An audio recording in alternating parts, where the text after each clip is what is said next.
da Pior que é fronteira. tipo Wars mesmo, né, que ele está jogando, né? Se ele não quer a fichinha ali. Porque a maioria onde está a maioria da população russa? Está perto da Europa. Então, se você vai para... aliás, é incrível, se um dia vocês tiverem tempo, é visitar a Sibéria, que, sobretudo no verão, é muito interessante. Você pode... A Sibéria vai... Aí, até do outro lado, a Rússia faz quase fronteira com o Alasca, né? Só que lá, ninguém mora lá. Na verdade, tem até um problema de migração chinesa, porque a China expande muito e, aos poucos, está comprando terras desse outro lado. Mas a maioria da população russa está perto de Moscou, perto da Ucrânia. Então, o fato de você ter uma presença americana lá atrapalha os russos muito mais do que a ascensão chinesa que, enfim, acontece lá longe na Sibéria. E a China é mais um provável aliado da Rússia do que os Estados Unidos, né? E aí vem o grande problema, porque o que muita gente nos Estados Unidos diz? Botar sanções, se os russos invadirem a Ucrânia, por exemplo, tirar eles do sistema bancário internacional, impossibilitar que qualquer pessoa faça negócio com a Rússia. Isso para a China é excelente, porque a Rússia faz o quê? Vai ter que fazer negócio com a China. Então, sanções, eu pessoalmente acho que não dá muito sinal. Em Cuba, por exemplo... Pelo que você está dizendo aí, se houverem sanções à Rússia, quem fortalece a China. Claro, porque a Rússia vira mais dependente de outros atores, eles que não querem acima de fortalecer tudo, a China.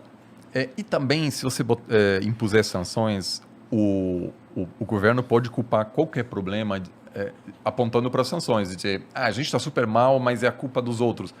É um pouco o que acontece em Cuba, Venezuela, Irã, todos são países onde você tem um fortíssimo nacionalismo, porque o governo pode dizer, a gente está numa grande batalha, e quem realmente sempre sofre mais com as sanções são os mais pobres, porque sempre tem um jeito de conseguir os produtos. Eu, alguns anos atrás, fui para a Coreia do Norte. Sanções, não dá para comprar nada a princípio. Aí, jantar com o governo, etc. Heineken, tudo. Por quê? Porque o cara chega, sei lá, dá um jeito, entendeu? Tinha tudo.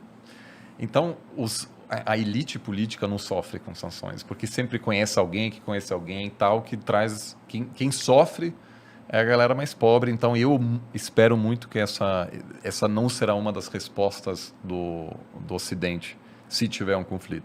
Nesse jogo aí, Estados Unidos, Rússia, Ucrânia, o Brasil tem alguma parte nisso? Ou a gente está de espectador? O Brasil, acima de tudo, é espectador. Mas, em 2014...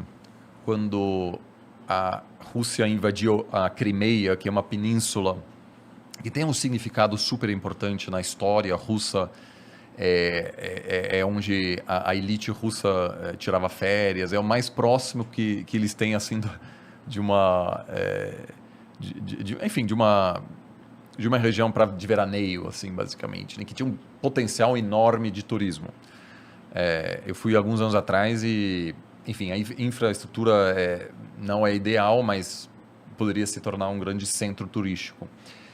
O que aconteceu? Os europeus impuseram sanções sobre os russos em resposta à invasão. E aí os russos começaram a impor sanções contra os europeus. E aí abriu uma oportunidade para produtos brasileiros. E eu fui para Moscou em 2015, e aí um colega de uma faculdade local me levou ao supermercado e disse, olha aqui a carne brasileira. Então, de fato, tinha muitos produtos brasileiros. Então, se tiver uma ruptura na relação econômica entre a Rússia e o Ocidente, a relação comercial entre Brasil e Rússia tende a aumentar. Mas não é muito, porque não são a Rússia não é uma economia tão grande assim.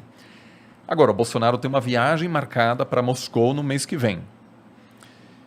Se tiver uma guerra agora, eu espero que o Itamaraty vai dizer, vamos aguardar um pouco, porque se isso de fato acontecer, os americanos e os europeus vão dizer, poxa... O Brasil se alinhando ali.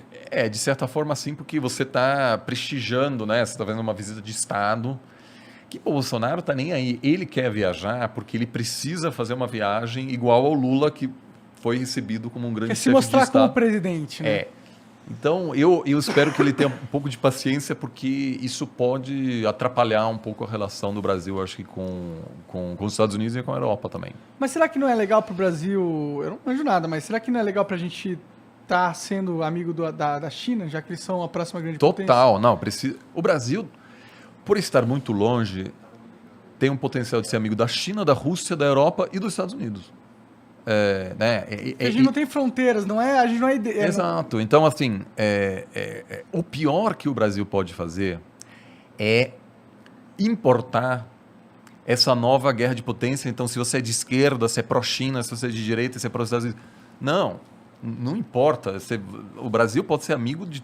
Né, pode manter uma ótima relação com Cuba, Venezuela, com os Estados Unidos, com os países europeus, com os países africanos.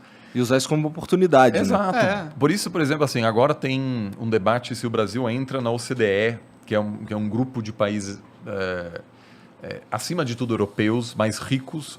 Está começando a ter também participação latino-americana, mas, acima de tudo, são países ocidentais. Tem algumas vantagens, tem algumas desvantagens, mas o que eu sempre digo, o Brasil pode fazer parte desse grupo e também pode fazer parte do grupo BRICS. É o único país do mundo que tem essa capacidade de, a princípio, estar bem em todos esses palcos. Né? Não é visto como 100% ocidental, também não é anti-ocidental. Tem um potencial enorme. Todo mundo quer ter uma boa relação, a princípio, com o Brasil, porque o grande problema das próximas décadas não é a pandemia, é a mudança climática. E se você, vamos dizer, a voz do Brasil vai ser muito importante. Né? A gente precisa de gente hábil para conduzir isso daí, né? Mas é uma grande oportunidade também. O Brasil tem uma matriz energética excelente, muitos renováveis, então consegue também pautar a agenda, pedir algo em troca. Né? O que isso, na verdade, um governo, acho que seja qual for o próximo governo, eu acho que tem uma chance aí enorme de pedir coisas e utilizar, vamos dizer, todo o tema da Amazônia, etc., na hora de negociar acordos comerciais ou apoio econômico também para isso.